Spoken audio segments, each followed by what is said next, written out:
الرحمن الرحيم. السلام عليكم ورحمة الله وبركاته. الحمد لله رب العالمين والعاقبة للمتقين ولا عدوان إلا على الظالمين. أشهد أن لا إله إلا الله وأشهد أن محمدا عبده ورسوله. اللهم صل وسلم على هذا النبي الكريم وعلى آله وصحبه ومن تبعهم بإحسان إلى يوم الدين. أما بعد، فقال رسول الله صلى الله عليه وسلم: إذا جاء رمضان فتحت أبواب الجنة وغلقت أبواب النار وصفدت الشياطين. Apabila tiba bulan Ramadan, maka dibuka akan segala pintu surga, ditutup akan segala pintu neraka, dan dibelenggu akan segala syaitan. Sadaqah Rasulullah sallallahu alaihi wasallam. Yang dimuliakan pengurusi dan ahli-ahli jawatan kuasa masjid, pegawai-pegawai masjid, tuan-tuan imam, para hufaz, sidang jamaah muslimin dan muslimat yang dimuliakan Allah Subhanahu wa taala sekalian. Pertamanya, marilah kita merakamkan syukur kepada Allah, kerana dengan inayah Allah, dengan keizinan Allah, kita semua dapat melangkah menuju ke 10 Ramadan yang terakhir. Kalau bukan kerana anugerah Allah, kita tidak akan sampai setakat ini. Semua ini adalah anugerah daripada Allah. Kerana itu berkata para alim ulama, ahli-ahli rohani dan ahli-ahli tasawuf, bila mana kita dapat melakukan taat kepada Allah, maka bersyukurlah kepada Allah sekurang-kurangnya atas 3 perkara. Maknanya bila kita dapat tunaikan ibadah, sama ada solat, puasa, apa saja ibadah, sekurang-kurangnya syukurlah atas 3 perkara. Yang pertama, bila mana kita dapat melakukan ibadah, bermakna Allah telah mengurniakan kepada kita nikmatul iradah, iaitu nikmat kemahuan beribadah. Kerana mahu ni bukan kita boleh buat. Kita tak boleh buat mahu, tak boleh. Saya berasa nak buat mahu lah, tak boleh.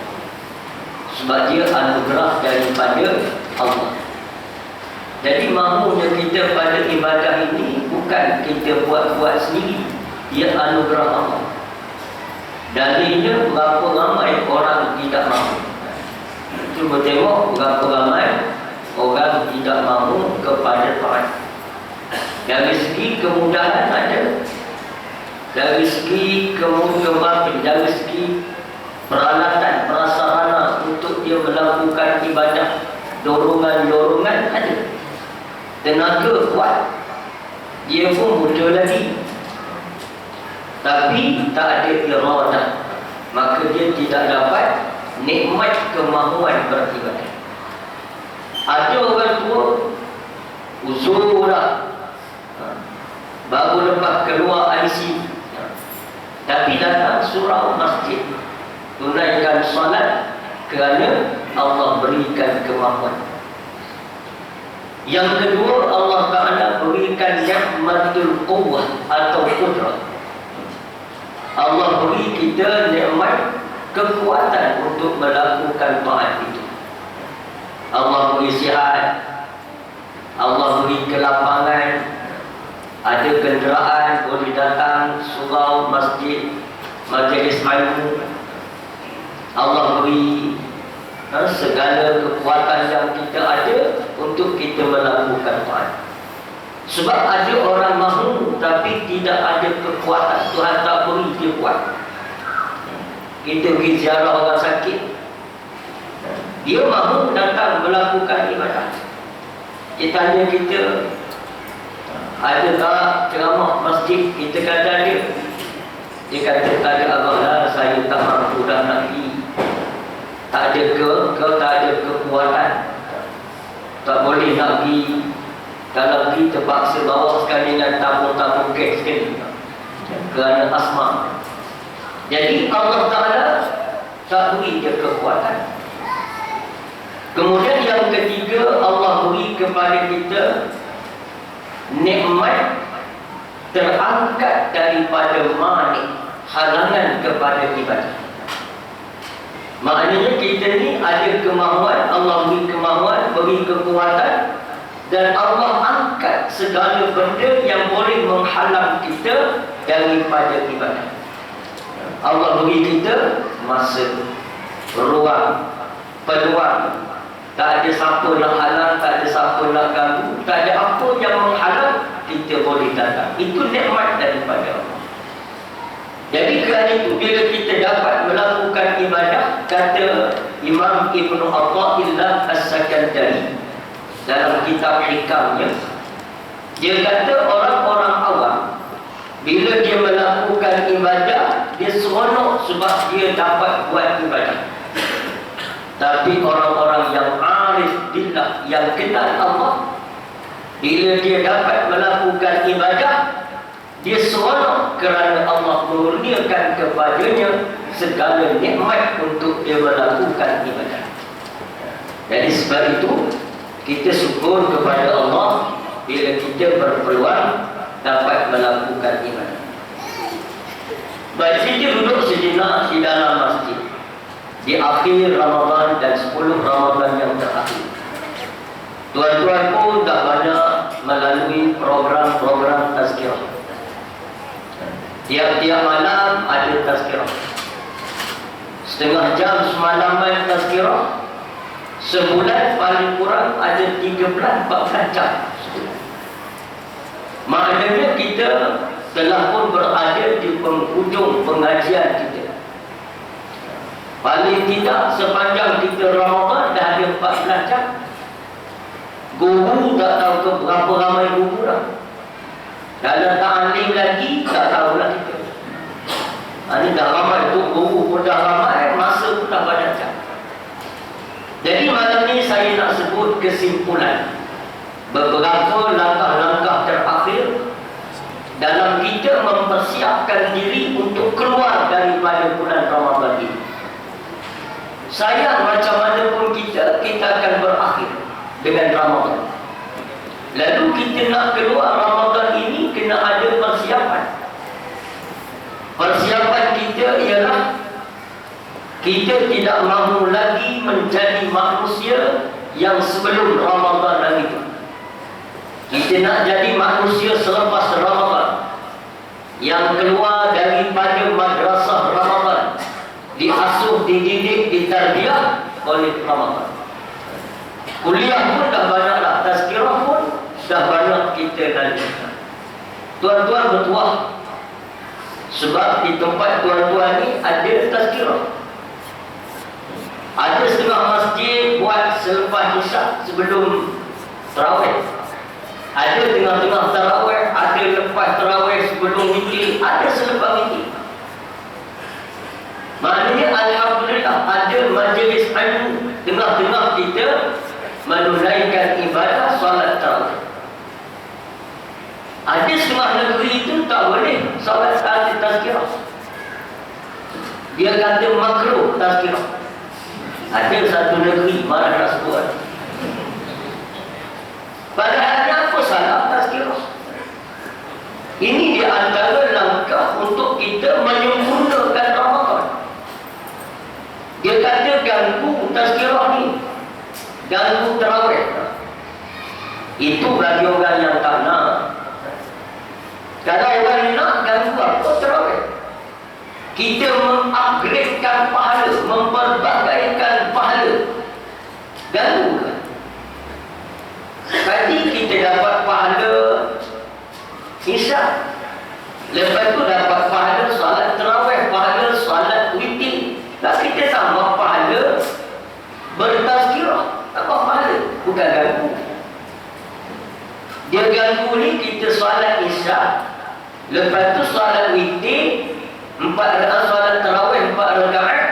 Bila tu buat pengumuman, tuan-tuan semua, kita break sekejap tarawih, kita beri laluan kepada pertandingan tilawat emas. Itu baru gangguan tu. Lepas tu sambung balik dengan tarawih. Tadi buat pahala, lepas tu buat dosa, baru ganggu. Ni tazkirah terganggu. Dia belajar yang tu buku kan. Nak kata ayah pin tak ada dah. Tak ada ganggu. Ada setengah kata tak boleh lah panjang masa sangat. Setengah jam tazkirah, panjang masa. Asalkan benda yang taat, panjang masa saja. Dia tadi nak datang masjid, masuk bilik air saja 45 minit. Tekan setengah jam tekan. Basuh 15 minit, tak lama 45 minit. Ada orang bagi jenis tak nak. Sebab itu kita syukur kerana kita ada majlis ilmu. Majlis ilmu ni kata Imam As-Syafi'i, al-ilmu nurun la ya'ti bil ma'asi. Kalimat Imam Syafi'i yang masuk. Imam Syafi'i kata ilmu ni cahaya. Maknanya ilmu ni sinaran cahaya. Ya, siapa yang dapat ilmu, dia dapat cahaya. Siapa dapat cahaya, dia tahu jalan menuju surga dan dia tahu mana jalan sesat ke neraka. Kan ada cahaya. Ni tak suka majlis ilmu, maknanya tak suka ke cahaya. Bila tak suka ke cahaya, maknanya dia vampire. Dia tak boleh kata lah sebab tak suka tu haji. Betul tak? Haji vampire. Jenis pontianak. Naik cahaya matahari lagi masuk dalam kain. Jadi kita syukur kepada Allah. Ada program tazkirah, program cahaya. Baik, di akhir Ramadan ini apa yang kita nak siapkan? Yang pertama sekali, kita nak asuh jiwa kita ini cinta akhirat. Itu perkara pertama. Yang akhir sifat takwa yang Allah nak tu cinta akhirat. Kita nak asuh jiwa kita cinta akhirat melalui program Ramadan. Agak-agak lepas Ramadan kita cinta akhirat. Orang yang malas beribadah tu kan tak cinta akhirat. Sebab itu kasih kepada dunia sebesar-besar penyakit hati. Penyakit mazmumah, hasad, dengki, ujub, sam'ah, apa lagi, takabur, itu memang sifat sakit hati, penyakit hati. Tapi dalam banyak-banyak sifat mazmumah, penyakit hati yang paling besar, hubbud dunia, cinta kepada dunia. Kalau Nabi kata hubbud dunia ra'sul khati'ah, kasih pada dunia menjadi punca segala dosa-dosa, kejahatan dan kerosakan. Jadi cinta dunia ini penyakit. Jangan biar lama. Sebab itu setahun sekali Allah Ta'ala masukkan kita dalam satu camp. Nama dia camp Ramadan. Nak didik kita cinta akhirat. Cinta dunia jangan biar lama. Yang akan jadi rosak. Dan nak ubat cinta dunia ialah melalui didikan akhirat. Itu cara dia.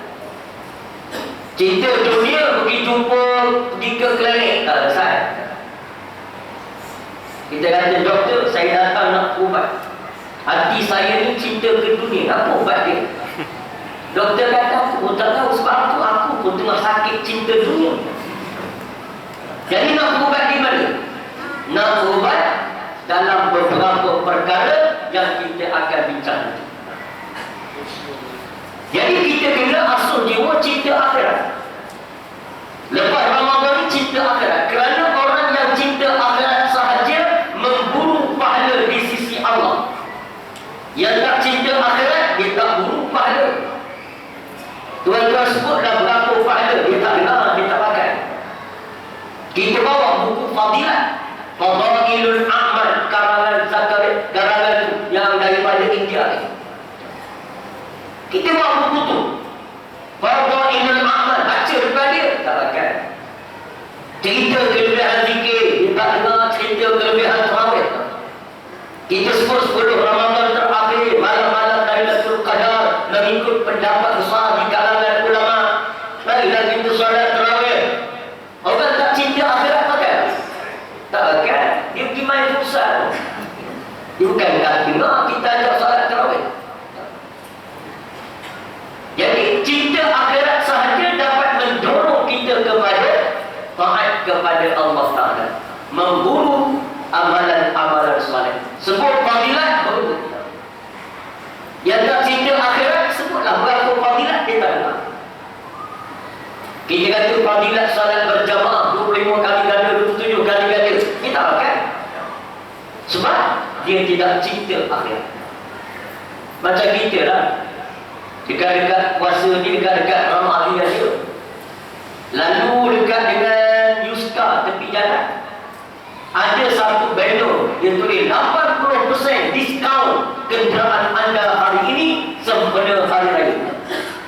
Kita pun break emergency pun nak pergi tanya, dah 80%, mana dia kereta 80%? Pergi tanya dia, mana dia? Tanya suspend, mana dia? Kereta 80%. Dia kata ada tu, dia buka lah. Kereta tu berdosa. Bahagia kita minat walaupun 80%. Tak minat. Sebut 99% diskaun, tak nak. Buat apa kerana saya dengan putus? Jadi begitulah orang yang tak cinta akhirat. Yang bila tidak cinta kepada akhirat, sebutlah fadilat, dia takkan pakai fadilat-fadilat itu.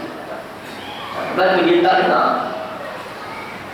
Dia tak kata Nabi manusia paling agung cakap, manusia paling mulia di muka alam ini, makhluk paling mulia Nabi Muhammad, Habibullah, kekasih Allah, beritahukan dia salat berjamaah 25 kali ganda, 27 kali ganda. Ada dia? Tak ada. Tapi cuba kalau manusia datang janji nak bagi duit RM500, berlambat pergi. Walau itu manusia biasa, yang tadi Nabi, itu nilai iman. Lalu kita ni ada dua perkara dalam kita membela sifat hamba. Yang pertama, amalul ibad, amalan-amalan hamba. Mana amalan hamba? Amalan hamba ni salat, puasa, zakat, haji. Yang kita buat tu amalan hamba. Tapi dengan amalan hamba saja tak cukup lagi nak jadi hamba. Kita kena ada fikratul ibad, fikrah hamba. Fikrah hamba ni apa? Fikrah hamba, iaitu orang-orang yang yakin kepada janji Allah. Ini fikrah hamba, yang tunduk kepada hukum Allah tanpa banyak soal, yang akur dengan segala perintah Allah. Itu hamba.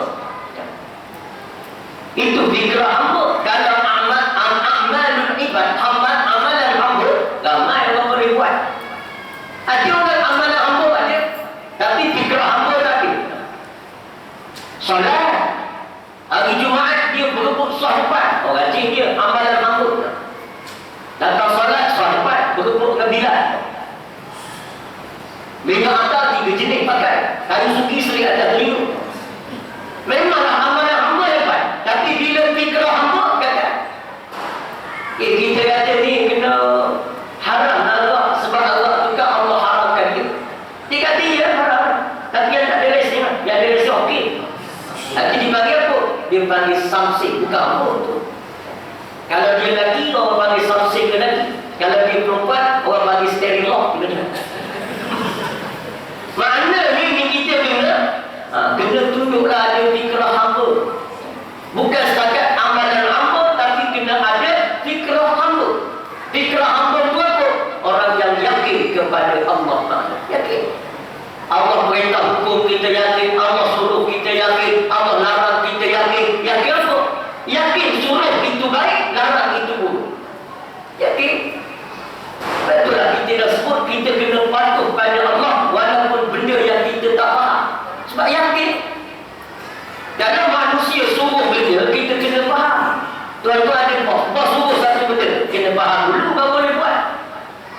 Sebab makhluk dia suruh belum tentu baik, belum tentu buruk. Kan itu kena tanya dulu. Tapi bila Allah suruh, sah balik. Bila Allah larang, wajib benda itu buruk kalau kita buat. Maka yakin pada Allah. Itu fikrah hamba. Ini nak jadi hamba, tapi banyak soleh pada dia jadi hamba. Saya terima hukum Allah, tapi kita sedang buat kajian. Itu samsik mazhab kamu. Kita dah buat kajian, dia memang sesuai, tapi belum tiba masa. Mazhab dulu. Dah tiba masa, tapi belum relevan untuk masa ini. Ini semua manusia samsing lagi. Maka fikrah hamba mesti pada perintah Allah.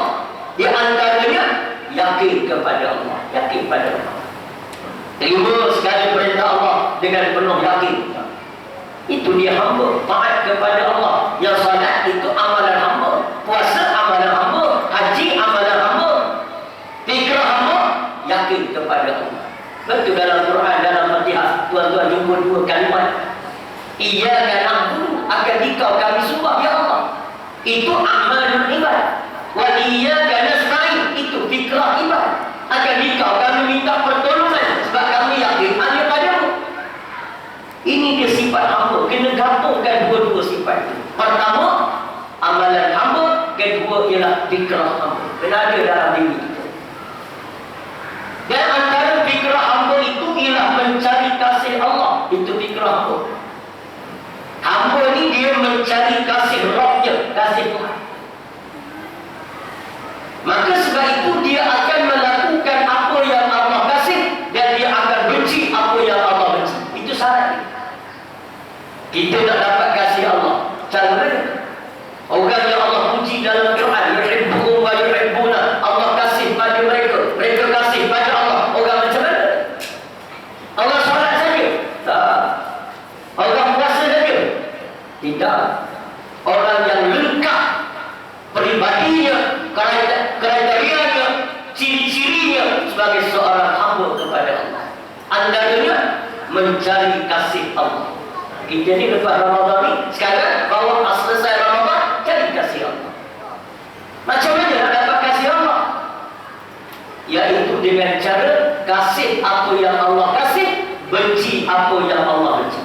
Itu cara dia. Kalau kita kasih apa yang Allah benci, kita benci apa yang Allah kasih, Allah akan benci kita.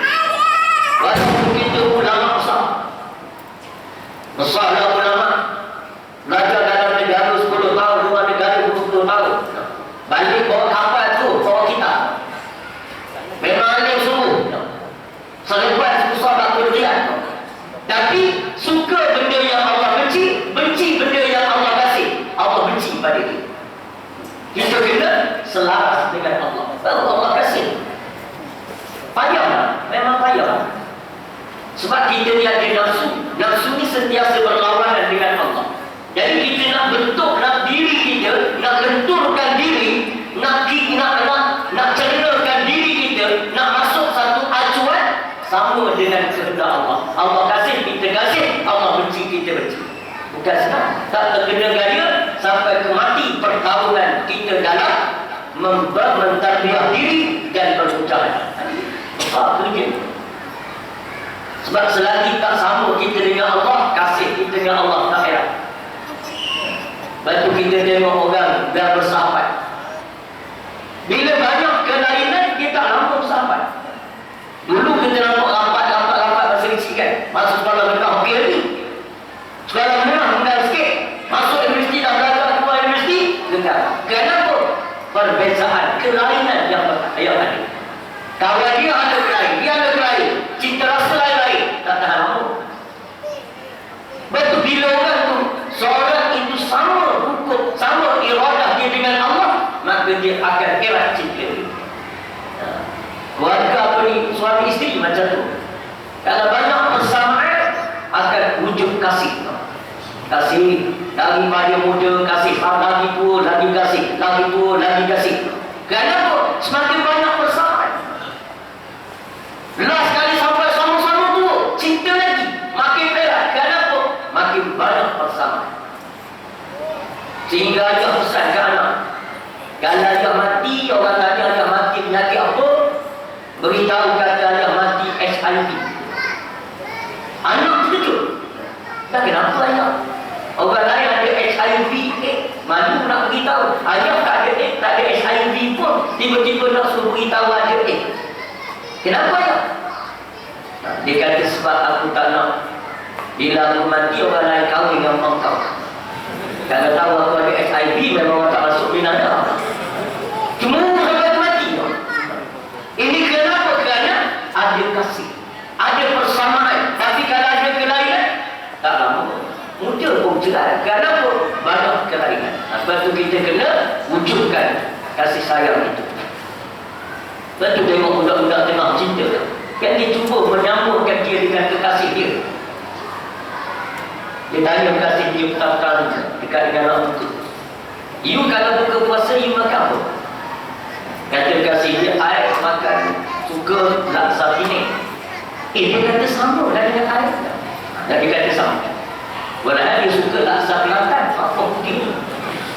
Tapi dia kata sama sebab Rasulullah ada erat hubungan kasih sayang. You kalau raya lah, you pilih baju warna apa? You suka warna apa baju? Kata dia makmur dia, air warna hijau lah, bunga-bunga putih sikit. Dia kata sama lah dengan air. Dia kata sama, air pun suka hijau. Walaupun dia suka biru, dulu kini dan selama. Jadi maknanya dia cuba nak samakan. You lahir bulan berapa sebenarnya? Kata makmur dia, air 31 Ogos. Sama lah dengan air 32 Ogos. Lebih lagi. Kerana perkara nak sungguh sama. Maka dengan kerana itu, siapa yang dapat mencari kasih Allah sama dengan kasih Allah, Allah kasih, dia kasih, dia Allah benci, dia benci, maka dia menjadi kekasih Allah Ta'ala. Maka bentuk diri kita ini jadi fikratul ibad, fikrah sebagai hamba kepada Allah Ta'ala. Ramadan, puasa saja tak jadi, itu baru amalul ibad, amalan baru. Fikrah itu yang kita nak, iaitu pertama tadi redha kepada Allah, hukum Allah. Yang kedua mencari kasih. Ini kalau jadi untuk itu kita akan cinta akhirat. Cinta akhirat itulah mendorong kita kepada amalan-amalan saleh. Orang cerita amalan sunat kita buat, orang cerita fadail kita buat, orang kata sedekah tu bagus kita buat, orang kata solat sunat bagus kita buat. Kerana cinta kepada akhirat. Jadi wajib kepada kita sebelum keluar Ramadan ni, asuh jiwa kita cinta kepada akhirat Allah Ta'ala. Dan asuh jiwa kita kasih apa yang Allah kasih. Jadi kita kena kasih. Tengok Allah kasih apa? Allah kasih bersedekah, maka kita kena kasih sedekah, infak. Sebab Allah Ta'ala buat harta benda ni bukan untuk makan minum sahaja, untuk keperluan hidup sahaja tidak. Kerana untuk ke dunia ni untuk keperluan hidup, makan minum, tempat tinggal, pakai cukup sekadar tu. Allah Ta'ala tak buat seluas ni. Allah tak sempit sudah dah. Cukup untuk tanam sayur, buat kolam ikan sikit, tanam padi sikit, buat rumah cukup, tidur makan cukup. Tapi kan Allah Ta'ala buat siap dengan ladang sekali, membarakkan kelompongan terlalu minyak macam-macam. Kenapa? Kerana nak suruh guna dunia untuk imarahkan akhirat. Nak suruh guna dunia sebagai bekalan membeli akhirat Allah Subhanahu Wa Ta'ala. Itu tujuannya. Itu kita bila kan Allah kasih infak, kita kena infak di sabilillah, di jalan Allah. Sebab semua rezeki kita ni daripada Allah. Tak ada hak kita buat sendiri tadi. Sebab itu siapa yang iktikad tak kerja, tak dapat makan, rasa iktikad dan akidah. Pegang pada adat boleh, dari segi adat zahir boleh, tapi dari segi nak iktikad dalam hati, tak kerja, tak makan, jangan. Kalau rasa akidah, kenapa? Maka minum itu daripada Allah, rezeki itu daripada Allah. Tak kerja, tak makan, salah. Dia kata ya, tak kerja, tak makan. Kita kata tak boleh kata, sebab ada orang tak kerja boleh makan. Dia kata mana? Ada hati kata. Bila kita kata tak boleh cakap itu, dia ada masalah. Memang tak kerja tak boleh makan. Kita kata ada orang tak kerja boleh makan. Dia kata mana? Dia kata tu anak kamu umur 2 tahun kerja apa? Anak umur 2 tahun, 3 tahun kerja apa anak itu? Ni ada pasal apa? Ada pergi ke pejabat pemerintah. Ni ada perkapalan. Duduk saja di kat rumah. Main elektronik. Mana dia duduk di rumah? Boleh makan lagi? Boleh makan. Siap dengan main pun sekali. Umur 5 tahun. Boleh makan tak kerja? Besar pada ayah 5 tahun. Ayah 65 kilo, anak 75. Ada kerja tak kerja? Atau nak menunjukkan sangat kat TikTok itu. Orang sakit 2 bulan duduk di hospital. Atas katil tak turun-turun. Kerja tak dapat tutup turun. Meniaga kedai tak buka terus. Tak boleh makan. Boleh makan. Kita pergi ziarah dia, cuba buka almari hidung kepala dia, kelompok dia. Penuh makanan. Segala jenis buah dia. Apple ada, pisang ada, mangga ada, petik ada, dragon fruit ada. Buka kat bawah pula, penuh dengan roti pula.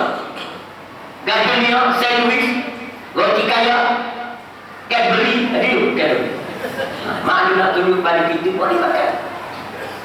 Ada orang yang kerja pula tak boleh makan. Itu kali. Kalau kerja boleh makan semua lah orang kerja. Tapi ada orang kerja tak makan, tak boleh makan. Kerja buat siang malam pagi petang, pagi muda sampai tua. Dari pagi sampai malam kerja, tapi tak boleh makan. Doktor kata Haji jangan makan banyak kan. Ni sejuk tak boleh. Paru-paru lemak. Ini tak boleh, sibuk tak boleh, nanti kau jadi pula manis tak boleh, kecil manis. Harus pula kau boleh masing, darah tinggi. Dah saya boleh makan apa doktor? Doktor kata carrot boleh. Kau jadi anak kita tuan. Mana yang nak tunjuk kerja tapi tak boleh makan. Jadi sebab tu bila kita dapat harta pemberian Allah, gunakan untuk agama Allah dan untuk akhirat. Yang kita nak guna tak banyak-banyak. Nak tinggalkan anak isteri, kita mati tak banyak-banyak. Tapi yang kita nak guna untuk imarah agama Allah, itu yang paling penting kepada kita. Itu yang penting. Sebab duit kita yang paling bernilai duit apa? Duit kita. Yang kita beli tanah. Tanah 3 juta orang jual, kita beli. Berharga tak duit 3 juta? Tak berharga. Sebab baru sekadar boleh beli tanah. Kita beli rumah 2.8 juta. Memang besar rumah tu. Banglo mewah di pulau-pulau tu. Ada 3 kolam renang. Setiap kolam renang ada badak air sekor. Ada memang besar rumah. 2.8 juta. Berharga tak berharga. Sebab baru boleh beli rumah. Kita beli kereta 1.5 juta. 3 buah di dalam dunia. Mahal tak? Tak mahal duit itu. Sebab baru bernilai senilai dengan sebuah kereta. Tapi duit yang paling berharga ialah duit yang kita boleh beli syurga Allah. Itu yang paling mahal. Yang kita boleh beli syurga Allah. Inna Allah astara minal mu'minina anfusahum wa amwalahum bi anna lahumul jannah. Allah memberi daripada diri kamu orang-orang beriman, harta berdiri kamu, harta benda kamu, bi anna lahumul jannah, bahawa bagi kamu surga daripada Allah. Itu sebenarnya. Tiap-tiap hari beli surga Allah, itu orang memang hebat. Beli surga Allah, itu harta kita yang sebenar. Hak rumah, sebesar-besar rumah, tak ada kereta, tak ada tanah dalam rumah. Sebesar-besar kereta, tak ada rumah dalam kereta. Tapi surga ada segalanya. Nak apa dalam surga? Nak rumah, Masya Allah hebat rumah. Nabi sebut dalam hadis Nabi. Rumah dalam surga daripada satu pintu ke pintu belah sana selama 500 tahun perjalanan. Besar rumah 500 tahun. Rumah PPRT 5 langkah. Ini rumah dalam surga 500 tahun perjalanan.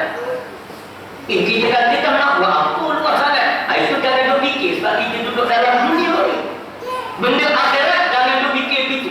Nabi kata terima. Takkan 500 tahun sekolah tu punya rumah. Nak buat apa kita? Memang sebab di dunia, di akhirat. Kalau nak kira begitu, Nabi kata bagi orang yang beriman masuk surga 70 bidadari dari isteri dia. Dan dia akan jimat setiap bidadari ini setiap hari.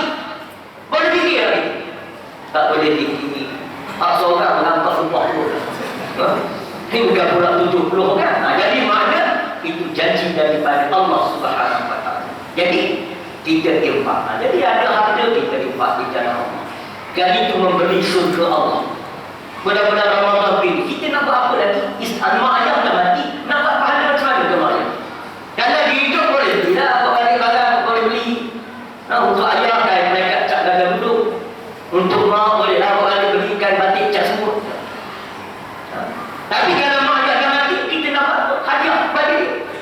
Maka mau tak mau kita mesti fikir perkara yang boleh menjadi nikmat dia dan kita di hari akhirat. Ada orang cinta akhirat. Ada orang cinta akhirat dia berkumpul. Dan rezeki dia Allah datangkan nanti. Itu dia kasih pada apa yang Allah kasih. Wa ma min yawmin apa yang Allah Ta'ala sebut? Ma min ibad. Ma min yawmin lil ibad illa malakani yanzilani wa yaqulu ahaduhuma Allahumma aqtimul fikran qalafa wa yaqulu al-akharu Allahumma aqtimul mumsikan talafa. Allah kata setiap hari bila seorang tu bangun tidur, Allah iringkan dia dengan dua orang malaikat. Malaikat datang duduk sama dengan kita. Seorang malaikat akan berkata, ya Allah, kalau kami hari ini menderma menginfak di jalan Allah, maka kamu gantilah hasil benda dia di dunia dan berilah kepada dia balasan di akhirat. Seorang lagi malaikat pula berdoa, ya Allah, kalau kami bakhil dan berdekut hari ini, kamu binasakan harta dia yang sedia ada. Usah nak tambah baru, ada pun binasakan. Ini Nabi kata, malaikat yang Allah Ta'ala utus untuk berdoa kepada kita. Itu doa mereka, bukan doa untuk wali, bukan doa ulama. Doa wali, doa ulama sudah makbul. Ini doa malaikat yang Allah hantar dia untuk berdoa. Maka sudah pasti Allah menerima doa. Maka kita yakin pada akhirat. Kita kasih kepada apa yang dikasihi oleh Allah. Yang kedua, Allah kasih masjid. Kita datang masjid lepas Ramadan. Tolong kita tengok bulan Ramadan penuh di mana-mana masjid. Sampai seliput kat tangga masjid tu tukar ni. Orang tu ambil seliput, orang ambil seliput, orang tu last kali tu 5 kali kat saya. Mana ramai orang. Maka kita meriah kat masjid. Di luar daripada Ramadan. Azab dalam hati setiap kita lepas Ramadan ni, kita nak jadi orang yang istiqamah solat 5 waktu di masjid. Niat dalam hati masing-masing. Moga Allah aminkan niat kita. Malaikat aminkan niat kita. Itu niat. Keniat bukan itu. Kita niatlah. Bukan payah, bukan niat untuk orang lain, niat untuk diri kita. Kenapa? Orang yang datang ke masjid, Allah Ta'ala tatap wajah mereka. Tak nak tuan tengok wajah kita dengan kasih sayang. Allah Ta'ala akan sebut nama orang yang datang ke rumah Allah. Allah sebut. Wa zakarahum fi man indah. Allah akan menyebut nama mereka di sisi khalayak para malaikat. Ini kata Nabi. Siapa yang datang duduk dalam majlis dalam rumah Allah, wa yatadarus wa yatluna kitab Allah, baca kitab Allah, wa yatadarasunahu, dan dia bertadarus, belajar pula kitab Allah Ta'ala tadi. Mana ada majlis ilmu, ada majlis ada tadarus, Allah akan beri dia 3 dan 4 kali. Turun kepadanya ketenangan, dicurah padanya rahmat, illa nazalat alaihi musakinah, ketenangan, wa wasiyatuhumur rahmah, Allah curah dia rahmat, wa qabbatumul malaikah, Allah lingkupkan dia dengan malaikat, wa zakarahum fi man indah, Allah sebut nama dia di khalayak para malaikat. Dan tak ada nama kita Allah sebut. TV 3 sebut suka bukan main lah kita. Sebab TV 3 suku. Sebab mana TV 3 sebut, kita seronok dah. Ingat tak tengok tak malam tadi, nama tu disebut dalam TV. Beritahu sahabat kita, siap datang mesej. Kawan kita kata mana je, aku tak perasan. Ada malam tadi dalam segmen bersamamu. Agak sampah ke apa tu? Suka sangat dah nama masuk dalam TV. Ini Allah sebut nama kita. Di hari akhirat, apa yang di hadapan para malaikat, bila Allah sebut nama seorang hamba depan malaikat, semua malaikat akan sebut. Bila semua malaikat sebut, semua makhluk akan mendoakan kita. Sebab setiap malaikat, setiap makhluk ini dijaga oleh malaikat. Maka bila malaikat sebut nama kita, makhluk semua akan sebut. Ikan di air, semut dalam lubang, semua akan sebut. Dan tak nak nama kita disebut, datang ke masjid. Azab dalam hati kita nak datang masjid. Bukan banyak sangat. Tak suka masjid. Semua kadang-kadang dekat ni. Bukan jauh. Dia juga tak payah datang dengan basikal dengan motor, tak payah. Pakai kasut roda dia boleh datang. Dan kita tak nak. Lepas kita nak azab dalam hati. Cinta apa yang Allah Ta'ala cinta. Kemudian di antara untuk kita cinta akhirat, kata Imam Al-Ghazali, ialah cintailah orang-orang yang Allah cinta. Kasih orang yang Allah kasih. Takut orang-orang yang saleh. Kalau nampak dia miskin, orang kampung biasa, tidak educated, kita sembang yang dia pun tak ada, sembang-sembang ilmiah tak ada. Tapi kalau dia orang yang saleh, dampingi. Wasbir nafsaka ma'al ladzina yad'una rabbahum bil ghadati wal 'ashyi yuriduna wajha wa la ta'du 'aynaka 'anhum turidu zinatal hayatid dunya wa la tuti' man aghfalna qalbahu an dzikrina wa ittaba'a hawahu wa kana amruhu furta. Allah Ta'ala tegur Nabi, ajar Nabi, ya Muhammad, bersabarlah kamu duduk bersama sahabat-sahabat ini yang waktu pagi yang pertama menyebut nama Allah Ta'ala, yang mereka tak harap, tidak mahu, tak ada tujuan lain bersama denganmu wahai Muhammad dalam Islam ini melainkan mereka berharapkan redha dan wajah Allah Ta'ala. Kamu duduk dengan mereka. Ini orang bagus, orang yang saleh, orang yang Allah cinta, orang saleh-saleh. Wa la ta'du 'aynaka 'anhum turidu zinatal hayatid dunya. Jangan kamu berpaling daripada mereka kerana mencari kenikmatan dan tersilau dengan dunia. Allah Ta'ala ajar Nabi. Dan wala tuti' man aghfalna qalbahu an dzikrina. Jangan kamu taat kepada orang yang hatinya lalai daripada mendengati kami, mengingati kami, wattaba'a hawa, dan mereka ikut hawa nafsu, wa kana amruhu furta, dan urusan mereka melampaui batas Allah Ta'ala. Jangan batas. Jangan duduk orang macam tu, walaupun dia kaya lagi, walaupun dia hebat, tak tahu mampu mangkat ini. Itu di rumah dia penuh dengan sikit. Yang memang orang bijak. Yang dinding itu penuh. Kursus apa dia tak ikut. Semua dia. Memang orang golongan educated, memang golongan elit. Tapi kalau dia berharga kepada Allah, Allah kata, jangan kamu bersama mereka. Kerana kamu tidak akan dapat surga daripada mereka, melalui mereka. Kamu tidak akan dapat melalui jalan-jalan surga bersama orang yang ingkar kepada Allah. Jadi kita nak bersama siapa? Orang-orang yang saleh. Walaupun nampak dia miskin, datang ke masjid selipur-selipur, sekerat selipur datang, biru sebelah, lewat sebelah. Datang masjid, duduk di penjuru masjid, tapi tiap-tiap waktu kita nampak muka dia di sini. Bila dia sudah mati, kita semacam nampak dia. Ada, ngaji ni ada dekat tiang ni dulu. Mana orang yang saleh. Ini dia hilang, orang tak perasan hilang. Sebab tak pernah datang masjid sulam. Maknanya, dampingilah orang-orang soleh, maka kita akan cinta kepada akhirat. Jadi insyaAllah Ramadan ini untuk melahirkan kecintaan pada akhirat, maka marilah kita membina diri kita keluar daripada Ramadan, cintailah akhirat Allah. Niatlah dalam diri kita untuk terus istiqamah dalam menjadi hamba kepada Allah Subhanahu Wa Taala. Jadi insyaAllah sekadar itulah untuk tazkirah kita pada malam ini. Dan sehubungan dengan itu juga saya membuat pengumuman kepada tuan-tuan semua. Pertama sekali, kita di luar sana ada tabung pembinaan Masjid Pusat Pendidikan Islam An-Nur. Tabung yang tuan-tuan nampak, tabung-tabung itu lepas itu tulis ika merah itu untuk bina Masjid Pondok An-Nur tingkat atas. Itu tingkat. Tingkat bawah masjid lama dah ada, kita sambung kerana tak muat, pelajar dah ramai tak muat, jadi kita sambung. Dulu masjid tu muat lah, boleh isi lagi, tapi dah tak muat kerana pertama pelajar makin ramai, kedua pelajar makin besar. Dulu dia kecil-kecil muat lagi, lepas tu dia besar-besar jadi tak muat. Kita pun tak tahu sebab apa dia besar, tahu-tahu besar gitu.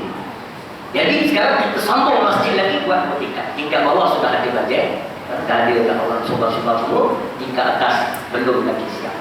Lebih kurang perlu lagi 60,000 untuk siap tingkat atas. Belanja semua dekat-dekat 3 lebih lah. Jadi tadi ada tabung tu, tuan-tuan boleh beri sumbangan kepada masjid. Itu untuk pembinaan masjid ada sekarang. Yang kedua juga kita jual buat sijil log wakaf. Ini kerana Pondok An-Nur ni dia dah 20 tahun, bukan baru 2 tahun, dah 20 tahun. Dan kita Dah ada cawangan di Cambodia, ada cawangan di Cambodia. Lepas tu kita pula banyak rangkaian pendidikan. Ada peringkat Tahfiz, nama dia Anis Andong Islamic Preschool, peringkat Kafa, lepas tu peringkat Matib, Akademi Tahfiz dan ilmu Al-Quran. Lepas tu ada sistem pondok, kita cross, lepas tu ada akademik dan sebagainya. Jadi untuk itu kami sedang merancang untuk membangunkan polis Islam Andong lanjutan. Dan tampak dah ada atas tanah wakaf yang diwakafkan oleh seorang dermawan di satu lokasi yang sangat baik, dekat dengan pantai. Lepas tu kawasan perkelahan, kawasan tempat perkelahan. Dulu orang berkuatan dia berkelah di pantai Teluk Cempedak, tapi sekarang dah berubah lokasi, iaitu Pantai Sepat. Pantai Sepat ialah polis kita, depan dengan kawasan peranginan dan perkelahan itu. Jadi nampak tu ada tuan dia dekat dengan setengah, dekat dengan sejuta dan setengah juta lebih. Jadi dia wakaf kepada Tuan. Jadi untuk kita buat polis. Jadi untuk itu kita telah rangka plan untuk bangunkan polis. Bangunan semua dalam kompleks ini dan bangunan induknya ialah masjid. Masjid lebih kurang 2 juta untuk bangunkan masjid. Jadi hari ini kita jual dalam wakaf. Akan upacara pencatatan pada 9 bulan 8. Tak lama lepas raya ni 9/8 upacara pencatatan dan kita akan mula pembebasan. Jadi ini untuk RM100 sekali persegi. Bagi lot wakaf banner masjid RM100 sekali persegi. Jadi tuan-tuan boleh beli lot wakaf ni, niat wakaf. Nanti dia ada kaki dia tu. Dan depan tu ada kaunter, tuan-tuan tulis nama dulu. Nama, nombor telefon, lepas tu lafazkan akad kita wakaf atau sebab tadi duit jadi. Jadi mana boleh. Dan boleh juga wakaf untuk ibu bapa yang sudah menikah. Mana sebutlah berapa kita nak hadiahkan dia bagi hadiah wakaf. Dia nak wakaf tak boleh tak? Kita yang tolong dia. Jadi tulis nama dia dan nombor telefon tak ada. Jadi mana nombor telefon tak perlu lah. Tulis nama saja. Mana RM100 sekali sikit. Yang kedua ialah bangunan lain. Dalam tu ada bangunan asrama anak yatim, asrama tahfiz, dewan kelas, dewan utama dan sebagainya. Maka itu kita jual dengan RM50 sekali persegi. Itu maknanya ini akaun berlainan semua asing akaun. Jadi maknanya tuan-tuan boleh beli RM50 sekali persegi untuk pembayaran tadi. Sebab kita bahagian depan kita ada dewan besar dan blok-blok kedai untuk penggunaan ekonomi polis ini. Jadi maknanya jadi tuan wakaf tuan boleh dapat belakang tu. Yang kedua, Tuan Haji Hamdan sahabat kita ada sama dengan saya. Beliau bawa Quran wakaf. Satu wakaf itu Quran. Quran untuk diwakafkan dan dihantar ke Sabah untuk di pedalaman Sabah. Jadi baru ni beliau kata kita hantar berapa ribu naskah kan? Semua nak 3,000 naskah kabur. Jadi kita beli, lepas tu niat wakafkan tadi. Beli dulu baru wakaf. Jangan wakaf dulu baru wakaf lagi. Dan jadi maknanya kita kalau jangan pula beli bawa balik. Bawa balik tak ada wakaf pula untuk tu. Jadi maknanya kita yang kedua pula yang ketiga. Yang ketiga di luar sana ada barangan Islam. Ini ada letak tadi. IQ minta, coklat minta. Jadi untuk kita beli, saya pun tak tahu. RM10. RM10 untuk IQ minta. InsyaAllah lepas makan tertipu. Sebab kita nak ubah daripada makan coklat dan makanan. Tengok hari tu nak Cadbury kan. Kita makan. Tak mahu berapa tahun dah kita makan. Baru tahu ada DNA babi. Orang kata sikit je lagi adik. Betul dah sikit. Tapi dah 30 tahun. Campur-campur jadi 3 ekor babi. Jadi jangan makan Islam lah. Yang penjara dijamin untuk kita jauh daripada perkara-perkara haram. Jadi insyaAllah di luar sana ada semua tu. Jadi tuan-tuan di Pulau lah kamu untuk wakaf dan sebagainya. Jadi insyaAllah sekadar untuk sembang Ramadan kita pada tahun ni. Mudah-mudahan Allah Ta'ala terima amal soleh kita. Allah Ta'ala pandu kita terus menerus. Kita mohon pada Allah, Allah yang dah pimpin tangan kita ni, janganlah kau lepaskan tanganmu daripada tangan kami ya Allah. Walaupun sesaat kerana akan sesatlah kami daripada tangan. Jadi kita minta Allah bimbing kita terus sampai kita ke hadirat Allah Ta'ala insyaAllah. Wallahu a'lam bishawab. Wa astaghfirullahal azim li wa lakum.